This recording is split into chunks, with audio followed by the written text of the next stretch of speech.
Okay. Now, of course, it's at any point in the network that you can get signal failure or network failure of some kind.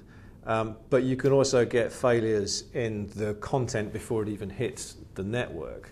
And of course, the head ends where that kind of begins in terms of ingestion and management and automation are just getting more and more and more complicated with quadruple play, triple play, VOD, automated advertising insertion.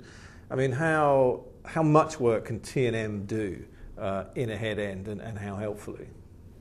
Well, we view the head end as, although some would recognize that the last mile is the weakest point, day to day, the head end has the most chaos. There's more things going on each individual program every second than will ever happen out at the edge. And because of that, there are some real challenges there. And so we're seeing what we've developed is the ability to look at the different points. And we recommend that you need to monitor every different touch point, we call touch points of the video. And not just the IP packet, but every time that individual transport stream, the individual program is touched, is processed, whether it's an acquisition, or if you're IRDs, or if you're re-encoding after the re-encoders, the pre-mux, the post-mux, post-splice. You got to look at it each point because each one of those devices in the network can corrupt the video. And so when you're downstream, and again, we've talked about this earlier, if I'm watching my HD program on my brand new 52-inch LED and I see pixeling and I see audio drops, I want it fixed right away. Well, you start looking at where it is, you need to have visibility each point. And again, it comes back, when you have 500 programs, you can't take a test tool, MPEG analyzer, and start connecting and start looking at, because you're going to have more than one program that's having a problem at any one time. So this is what you'd call proactive monitoring. This is what you call a requirement to have. You really need proactive monitoring. And the proactive monitoring has to do a couple of things. One, you have to obviously monitor all the time. You have to look at every single program all the time because you can also, which is really challenging with IP video and IPTV, is you can have a problem with HBO that you see on ESPN because of the way the network handles the traffic and the way the buffers work.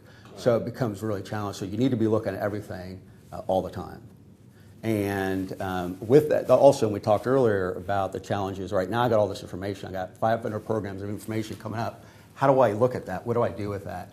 So that we find the system has to have some really sophisticated but easy to configure alerting capabilities. So you're not looking at the system. You're looking at alerts that come in. And we tell our customers, you shouldn't be looking at our system every day. You should be just acting on the alerts that come in. And then the same thing with the reporting. So you have to have a methodology that makes all the information easy to digest and easy to act on. So the monitoring is as absolutely automated as possible, but has to be much, much more comprehensive than it used to be in terms of, as you say, touch points. But then what you get out of it has to be incredibly simplified. Yes.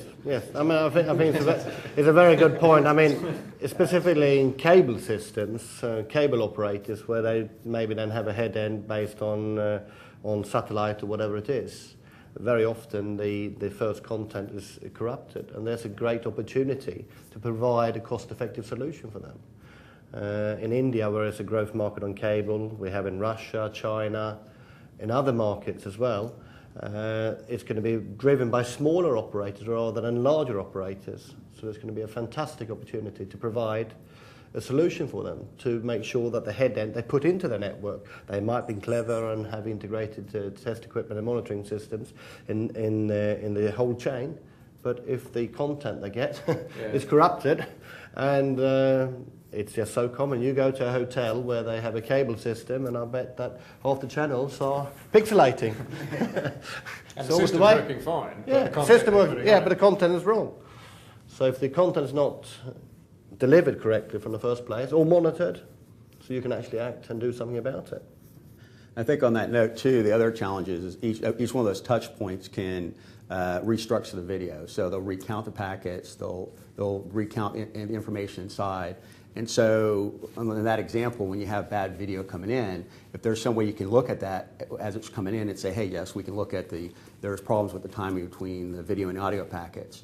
Well, once it gets past that first device or gets re-encoded or gets rate shaped, that information will allow you to troubleshoot that or identify that as gone because it's restructured. But at the end, it's still garbage.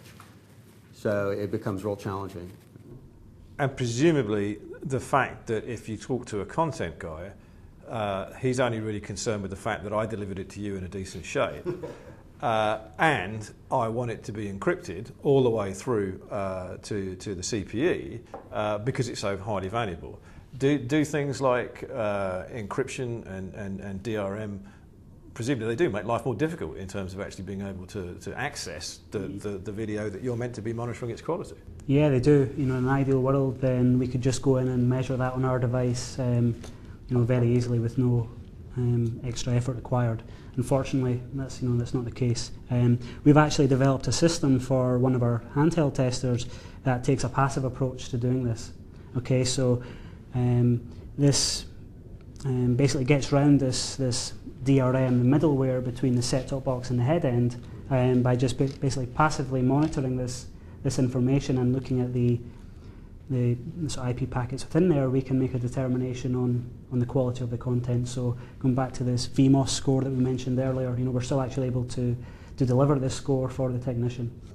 So we were talking about the complexity of what we're trying to carry into the home now in terms of the complexity of signal with encryption and with DRM and with advertising insertion, etc. I mean, this must present a real challenge for test and measurement.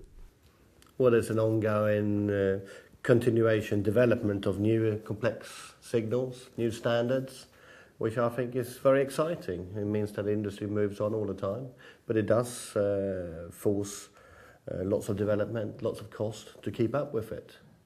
But I think it's good for the industry, yes, because it's driven by more content. It's not your 500 channels. It's going to be 2,000 channels. Does there come a point where it becomes, almost unmanageable? There's such a massive amount of content coming into a typical head end that, in the end of the day, of course, may only be seen by 2 people on the network. Not everybody's channel is particularly popular, but I'm sure your guys' service level agreements say it all has to be monitored the same. I mean, is there an argument that some of that monitoring should be pushed further down the chain? That you should be able to know that content coming into the machinery is at least of a certain standard? Certainly. I think at the end of the day, as much as the operator invests in the test and measurement and monitoring solutions, the whole chain needs to invest in it as well. So it's not just starts at the operator, it needs to be at the acquisition level. So there's need for SDI, HDSDI testing, making sure that the acquisition's taken place correctly, and then also from the file based onwards, the whole file is correct and the content is correctly encoded before it arrives at the operator. So the whole chain needs to adopt a quality led solution rather than leave it to the operator who has to pick up the bills from the customer. Yeah, we're also seeing, I think, more challenges not in the video side, but actually in the audio side, because there's a lot of interpretations of what the audio needs to be, not only the audio level, what where download needs to be set, and what deviations should you have for that for different types of programs. So we see more challenges there as far as content providers and programmers. And there was recently some movement from the SEC in the United States to come up with some standards because there really wasn't any, there were some interpretations, and so every program came in differently. But the cable companies or the IPTV providers, or their customers are expecting everything to be the same. This is literally things like audio level on the adverts versus the editorial versus it's the promos. A number of things. What we see where the issues are is from program to program. So when you change a channel, there's fluctuations in the audio or in the dynamic range. And that's based on where they program in it, but also where the dial norm is. And then the bigger challenge is yes, definitely in digital ad insertion. And we actually monitor as well DPI, and so we can have the ability to look at audio levels coming in, as well as what the ad level is, and then when it switches back into the program, what it is. And we've seen fairly recently where the dial norm shift dramatically, as with the audio level. So it's not just the audio; it's the whole dial norm coming in. And some of those things are fairly easy to resolve, but I think the bigger challenge is what the video providers are having is communicating that to the programmers and communicating that with the content providers if that's what they need to deliver. So that's driving this effort with the FCC to come up with some standards.